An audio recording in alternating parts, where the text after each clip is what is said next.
मैं उन दोनों को कहना चाहता हूं,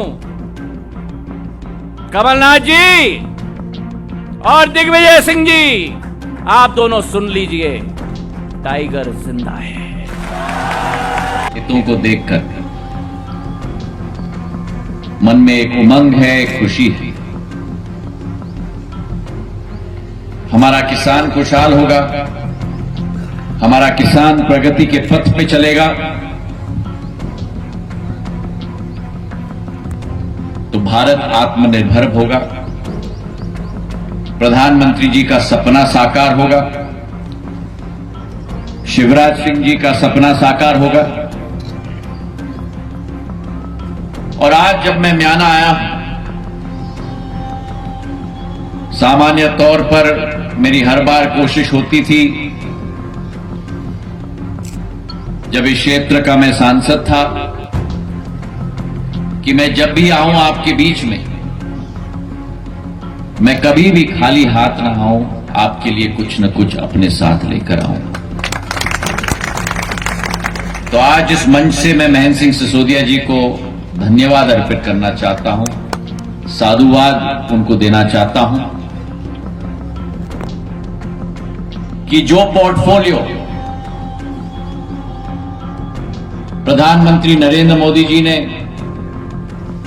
भाजपा अध्यक्ष जेपी नड्डा जी ने, मुख्यमंत्री शिवराज सिंह जी ने एक अहम जिम्मेदारी इनके कंधों पे दी है। बापू का कहना होता था कि भारत विकास करेगा तो वो तब संभव हो पाएगा जब गांव में विकास हो। और आज मध्य प्रदेश के 75,000 गांवों की जिम्मेदारी एक व्यक्ति के कंधों पे दी गई है, जिनका नाम है महेंद्र सिंह सिसोदिया। तो आपकी सीमा म्याना नहीं है, आपकी सीमा बमोरी नहीं है, आपकी सीमा गोपीलाल जी का गुना नहीं है, आपकी सीमा ममता का चाचौड़ा नहीं है, आपकी सीमा मध्य प्रदेश की सीमा तक है। मैं और मैं बधाई देना चाहता हूं, पहली बार जब मैं म्याना में आया था 2002 में, ये हरी भरी खेतें नहीं होती थी, ये हाईवे नहीं होता था, ट्रैफिक जैम लगी हुई होती थी। और म्याना में मेरी पहली सभा में जब आप सब और शायद आपके माता पिता, क्योंकि मैं अपने सामने बहुत सारे नौजवानों को देख रहा हूं, उस समय में मैं भी नौजवान था,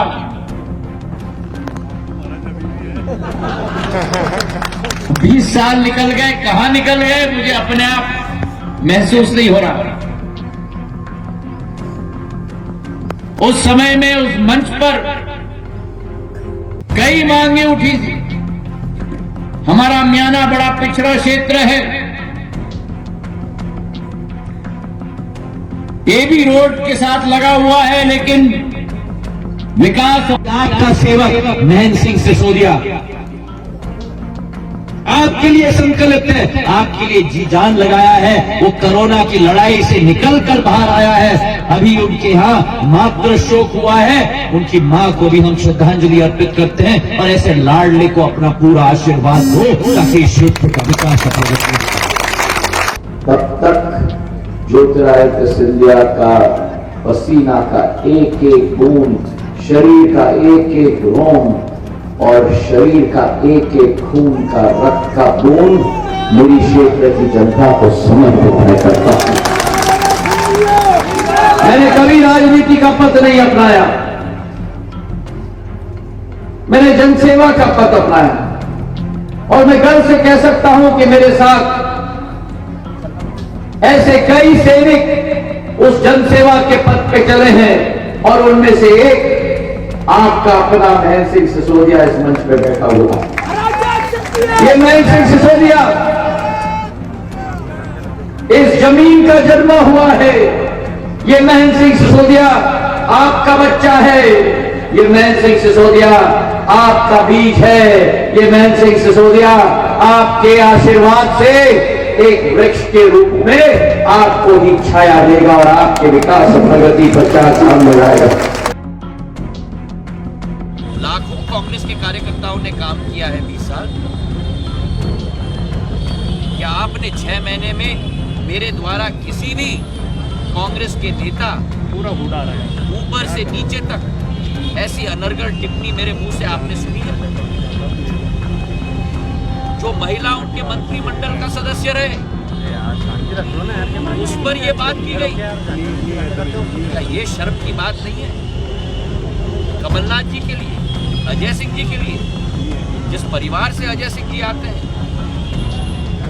अर्जुन सिंह जी के परिवार से, जो स्वयं मुख्यमंत्री रहे इस प्रदेश का। और मैं दावे से आपको कह सकता हूं, आज अगर अर्जुन सिंह जी होते, उनके मुंह से ये ऐसे शब्द कभी ना आते। मेरा भी रिश्ता रहा है उनसे। जो सम्मान वो करते थे हर मनुष्य का, मैं स्तब्ध हूं इन दोनों के वाक्यों से। क्या हो रहा है कांग्रेस में? दिग्विजय सिंह जी महिलाओं के ऊपर टिप्पणी करते हैं, कमलनाथ जी महिलाओं के ऊपर टिप्पणी करते हैं, अजय सिंह जी महिलाओं के ऊपर टिप्पणी करते हैं। क्या ये उदाहरण दे रहे हैं कांग्रेस के कार्यकर्ताओं को? अगर आज किसी राजनीतिक दल का नेता इस तरीके से बोल रखे, इस तरीके से एक एक इंसान पर मिट्टी फेंकने का काम करे, कार्यकर्ता क्या करेगा? क्या हमारी जिम्मेदारी नहीं होती आदर्श रोल मॉडल बनने का? क्या ये रोल मॉडल है कमलनाथ जी का? क्या ये रोल मॉडल है अजय सिंह जी का? क्या ये रोल मॉडल है दिग्विजय सिंह जी का? मैं कोरोना से ग्रस्त हुआ, लेकिन उस समय भी अस्पताल में मैं 9 दिन रहा। लेकिन उस समय भी कोई विषय आया तो मैं बीडी शर्मा जी, शिवराज सिंह जी और मेरे भाजपा के एक एक कार्यकर्ता के साथ मैं संपर्क में था। ये सेवा भाव कोई खरीदा नहीं जा सकता। कमलनाथ जी और दिग्विजय सिंह जी, ये या तो आपके दिल में है या नहीं है। ये दिखावे का खेल नहीं होता, ये अंतरात्मा का खेल होता है। ये भाषण देने से नहीं होता, ये जमीन पर काम करने से होता है। ये उड़न खटोले के रोटर ब्लेड के धूल से नहीं होता, ये धूल खाने से होता है।